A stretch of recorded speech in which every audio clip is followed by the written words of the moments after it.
Pues muy buenos días.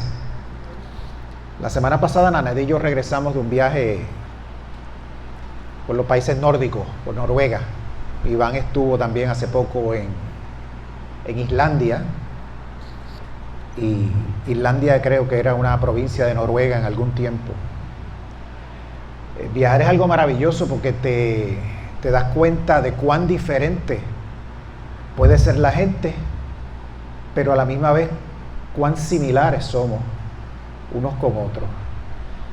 Y siempre es bueno ver las cosas de otra perspectiva. Y la experiencia siempre cuando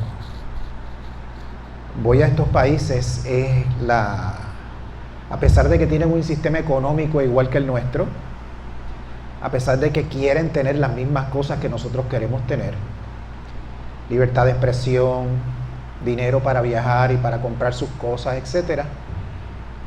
La conciencia y las vibraciones que tú percibes en estos lugares son bien diferentes a las que tú percibes acá. Ellos quieren las mismas cosas, pero a la misma vez hay ¿cómo diría yo?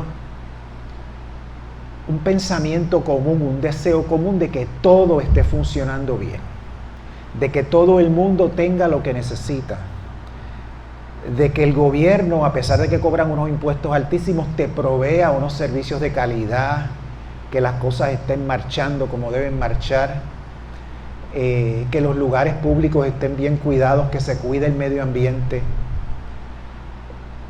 En resumidas cuentas, es un pueblo que, a pesar de que quieren todas las mismas cosas que nosotros queremos tener cosas y velamos por nuestros intereses económicos, por encima de todo eso hay un interés comunitario de que haya paz, haya tranquilidad, se acogen la gente diferente, se recibe.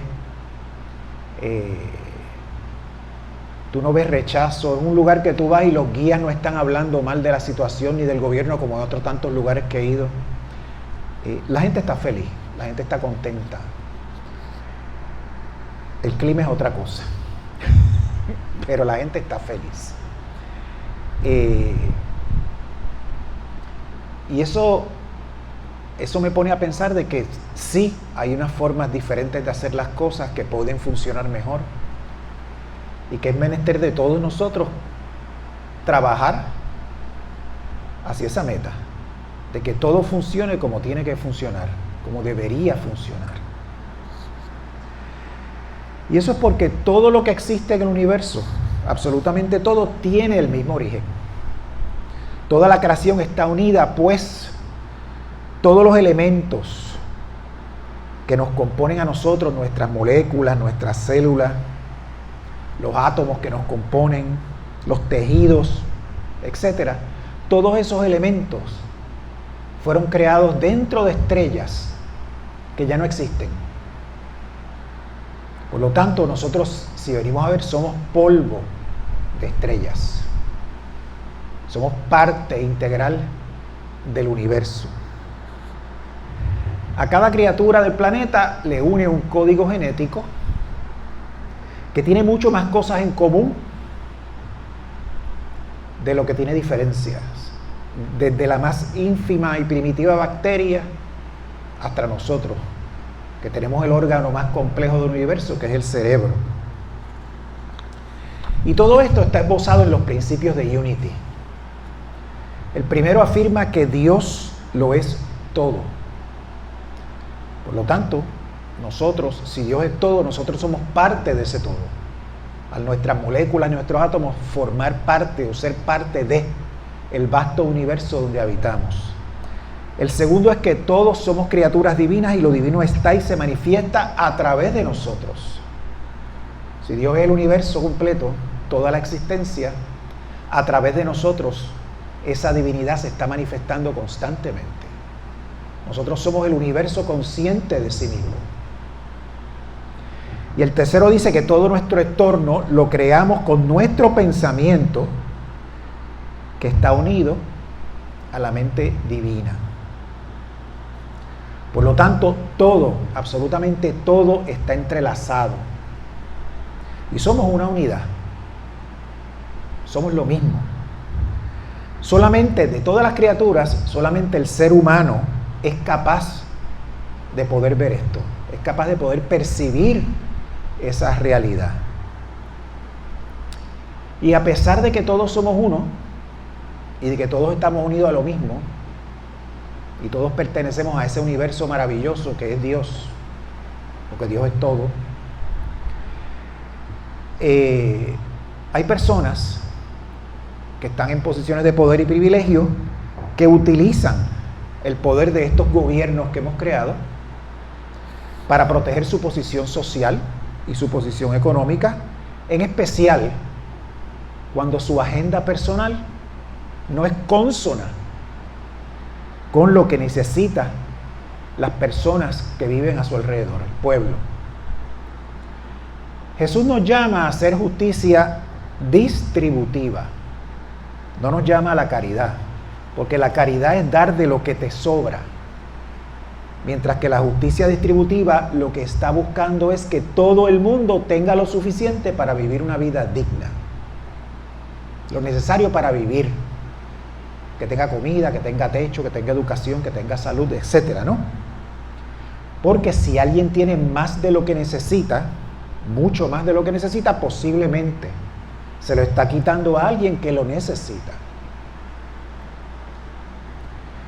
En aquel tiempo el templo tenía mucho poder político y económico, porque era equivalente al Banco Nacional, al Congreso, a la legislatura, algo así, ¿no? Tenía una aristocracia privilegiada, vivían en el lujo y estaban en el centro y eran parte y cómplices de una economía de explotación. Era el corazón, el templo de la opresión económica. Por eso Jesús se molestó tanto y fue allá y tumbó las mesas de los mercaderes y etcétera, ¿no? Porque era un sistema que estaba hecho para que ellos ganaran mucho mientras otros perdían mucho. En Mateo 23:12 dice: porque el que se enaltece será humillado y el que se humilla será enaltecido.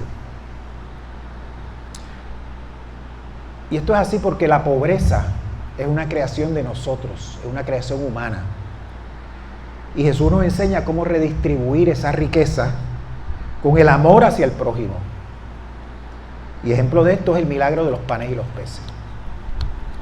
Jesús proclamaba un reino en el cual Dios cuidaba de mí enviando a alguien que lo hiciera mientras yo me ocupaba de cuidar a otra persona. Por lo tanto, todo el mundo cuidando a todo el mundo, ¿no? Y veía una sociedad en la cual no había privilegios a expensas de otro. Jesús no estaba en contra de la riqueza. Él estaba en contra de la mala utilización de esos recursos y la mala distribución de esos recursos. Todos nosotros tenemos la habilidad de sentir lo que sienten los demás. Y eso no solamente nosotros tenemos esa habilidad, los animales tienen esa habilidad. Muchos animales tienen empatía. Ellos saben lo que siente el otro de solamente mirarlo. Y no estamos hablando solamente de monos, estamos hablando de diferentes especies de animales, incluyendo pájaros. Se dice que hasta las plantas tienen la capacidad de sentir y percibir lo que le pasa a las plantas que están a su alrededor. Así como ven, esa unión de la que estamos hablando entre todos los seres vivos ya es reconocida por la vida en este planeta hace miles de millones de años. No es nada nuevo. Lo nuevo es que nosotros estamos hablando de esto ahora y nos percatamos de esto. El ser humano, en su capacidad de conciencia y pensamiento, ha podido desarrollar intelectualidad y espiritualidad para poder explorar todo esto, tratar de experimentarlo y tratar de explicarlo. El problema es que, igual que la física cuántica, que es algo bien complicado, y las matemáticas complicadas, que son algo que muy pocas personas pueden entender, el lenguaje espiritual también es algo bien difícil de poder explicarlo en nuestra limitada jerga verbal, escrita, etc. ¿Por qué? Porque es algo es inefable. Inefable quiere decir que no se puede explicar, ¿no? Y tenemos que recurrir a otro tipo de lenguaje, ¿no? La poesía, el mito, la paradoja, las parábolas, todo este tipo de instrumentos estilísticos y de comunicación, de educación que se utilizaban en el Mediterráneo y todavía se utilizan en los tiempos de Jesús, ¿no? El reverendo Martin Luther King una vez mencionó, y con razón, que el Estado no podía legislar moral, no podía legislar amor al prójimo, no podía legislar compasión, porque eso solamente lo hacía la educación y la religión. El Estado sí podía legislar sobre el comportamiento. El Estado debería restringir al que no tiene corazón de hacerme daño. No puede hacer que yo ame a los demás, pero puede evitar que los lastime. Esa es la función del Estado. No decirme lo que yo tengo que pensar, ni lo que yo tengo que sentir, pero sí decirme que mis actuaciones deben ser cónsonas con vivir en comunidad, con una conducta prosocial y no lastimar a otras personas que viven junto a mí. En Lucas 22:27 dice: porque ¿cuál es mayor? ¿El que se sienta en la mesa o el que sirve? No es el que se sienta en la mesa. Sin embargo, yo estoy aquí entre vosotros como el que sirve. Jesús contrasta el sistema de dominación con el sistema de servicio, enfatizando en formas más efectivas para cuidarnos unos a otros, ya que esa era la ley de Dios esbozada en los profetas, que nos cuidáramos el uno al otro. Todos los profetas le advertían a los reyes: no estás cumpliendo el espíritu de la ley. Por eso el rey los quería matar y quería deshacerse de ellos. Sin embargo, el no cumplir con la ley tenía sus consecuencias y los reyes pagaban esas consecuencias. Tan es así que hasta en la cultura popular se manifiesta esa ley. En la película de Lion King, ¿no? El Rey León, el padre de Simba, Mufasa, le dice a su hijo: el buen rey no busca qué puede obtener, el buen rey busca qué puede dar. Y en eso consiste el ser buen líder. ¿Qué yo puedo dar? No qué puedo sacar. Y si venimos a ver, todas las transacciones entre los seres humanos deberían ser de esa forma. ¿Qué puedo dar? No qué puedo sacar yo de esta transacción. El trabajo del profeta es despertar a los demás. Y si yo estoy ignorando lo que pasa, si decido permanecer callado ante la injusticia, el abuso de poder, el prejuicio y el discrimen, estoy dormido cuando Jesús quiere que yo esté despierto. Y digo todo esto porque las noticias, usted prende el televisor, enciende la radio y está oyendo todas estas cosas que están pasando: año de elecciones, intentos de asesinato a candidatos presidenciales, y tantas otras cosas que se dicen, que hay seres humanos que son subhumanos, por ejemplo, que van en contra de los principios cristianos y las enseñanzas que nos dejó Jesús, al que tantos dicen que siguen y que son sus discípulos. En 1942, cuando los Estados Unidos entran en la guerra, en la Segunda Guerra Mundial, Charles Fillmore se reúne con sus estudiantes y les dice: el mundo está en un estado de tribulación. ¿Qué vamos a hacer? Nos vamos a apartar y a decir: bueno, lo único que tenemos que hacer es orar. Él les dice: no, hay que orar y hay que trabajar, porque la fe sin obra está muerta, le dice Charles Fillmore a sus alumnos, ¿no? le dice, estos eventos azarosos tendrán un buen efecto en nosotros si los asumimos en la actitud correcta. No se preocupen por las condiciones, no se preocupen por renunciar a sus cosas, porque había escasez. Tenemos lo necesario para estar bien. ¿Qué es más grande en el reino de los cielos? El que se olvida de sí mismo en el servicio. Ese es el más grande. Y son muchos los que se dejan amedrentar por el error y no cumplen con su responsabilidad moral y espiritual, aún llamándose cristianos.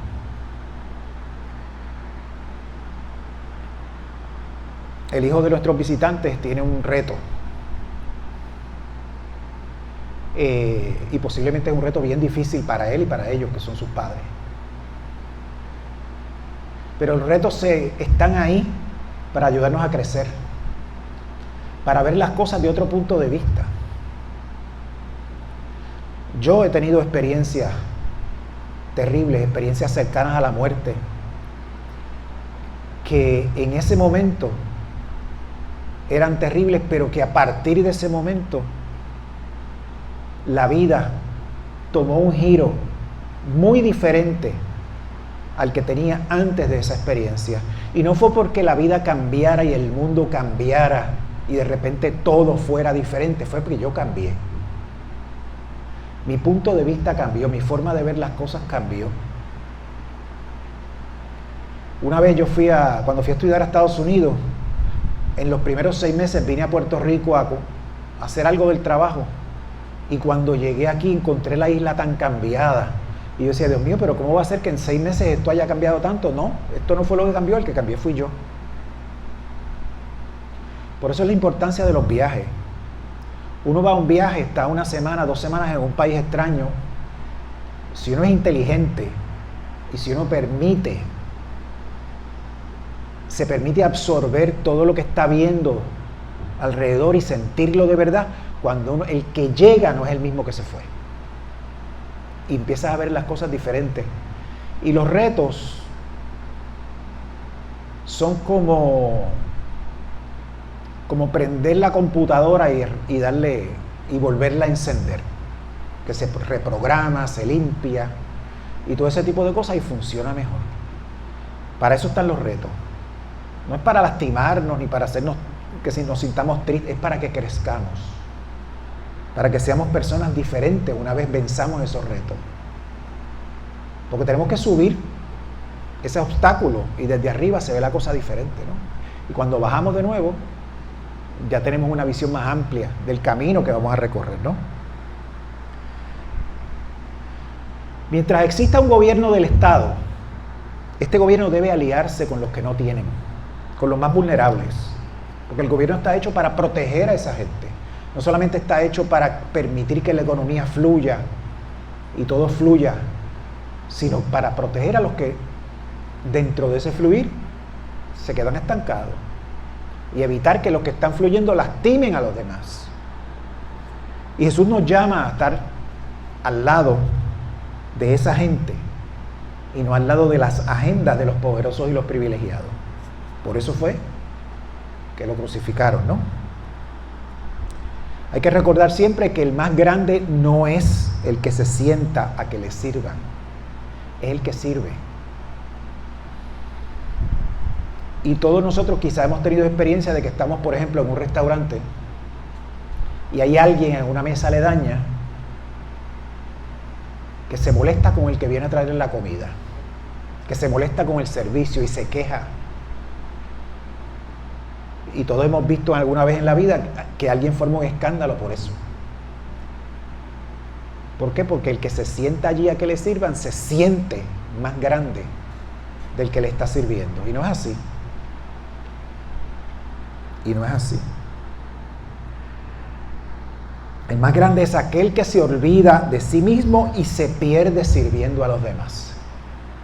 Y eso no solamente lo dijo Jesús, lo han dicho un montón de profetas y iniciadores de movimientos religiosos a través del mundo y a través de todas las épocas. Estamos llamados a ser evangelistas. Evangelista es el que lleva el mensaje, ¿no? A llevar la buena nueva de que otro mundo es posible, de que este mundo que tú vives, si no te gusta, si hay cosas que no te gustan, tú las puedes cambiar. Tú puedes comenzar a cambiar esas cosas. Y que no es una utopía fantasiosa el yo querer cambiarlo y al hacer el esfuerzo de cambiarlo. Porque una gota con ser poco, con otra se hace aguacero. Y estamos todos llamados a ser profetas, señalándole a los demás cuando se alejen de la verdad. No regañando, no imprecando, simplemente con el ejemplo. Y haciendo caso omiso a palabras insultantes, a momentos en que se trata de reclutarnos para una causa que nosotros pensamos que es injusta, o que no tiene razón de ser, o que lastima a otros. No ser partícipe de esos movimientos, esos eventos y esas situaciones que son tan comunes.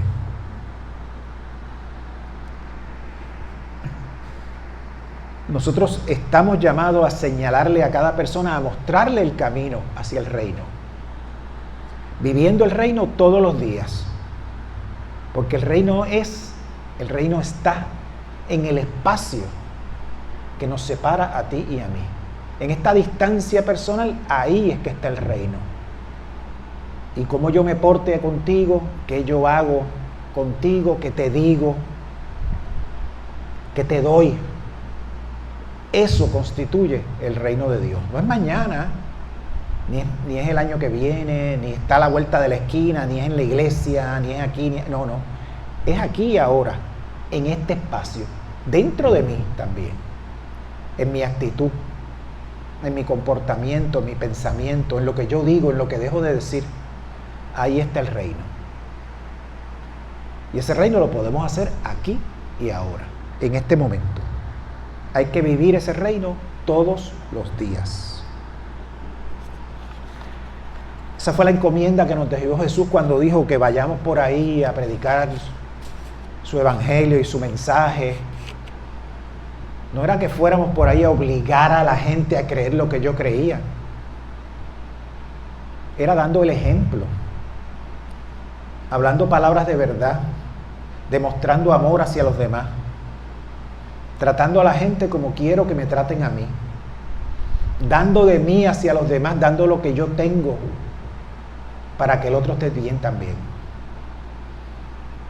En eso consiste el mensaje y en eso consiste el reino. Esa es nuestra misión y tenemos que aceptarla, o debemos aceptarla con alegría y con entusiasmo. Dios los bendice.